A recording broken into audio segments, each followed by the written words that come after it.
प्रधानमंत्री नरेंद्र मोदी का जापान का 2 दिवसीय आधिकारिक दौरा अब अपने अंतिम चरण में है। इस दौरान उन्होंने भारत जापान इकोनॉमिक फोरम में हिस्सा लिया और दोनों देशों के बीच व्यापार और आर्थिक साझेदारी को और मजबूत करने का आह्वान किया। जापान यात्रा का मुख्य उद्देश्य भारत और जापान के बीच ऐतिहासिक मित्रता को नई ऊर्जा देना और भविष्य की चुनौतियों के लिए संयुक्त रणनीति तैयार करना था। पीएम मोदी ने जापान के प्रधानमंत्री शिगेरू इशिबा के साथ शिखर वार्ता की, जहां दोनों नेताओं ने द्विपक्षीय संबंधों को और गहरा करने पर बल दिया। चर्चा में व्यापार, नवाचार, तकनीकी सहयोग, उद्यमिता, स्टार्टअप और आर्टिफिशियल इंटेलिजेंस जैसे विषय प्रमुख रहे।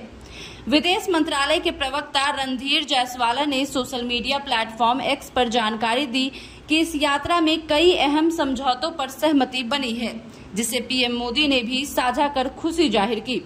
यात्रा के दौरान पीएम मोदी ने जापान की तकनीकी क्षमता का अनुभव करने के लिए बुलेट ट्रेन की सवारी भी की।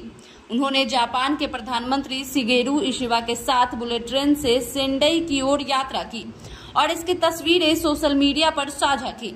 जापान के प्रधानमंत्री ने भी पीएम मोदी के साथ इस सफर को यादगार बताते हुए लिखा कि प्रधानमंत्री मोदी के साथ उनकी लगातार मुलाकातें जारी हैं और यह रिश्तों को और प्रगाढ़ बनाने का प्रतीक है।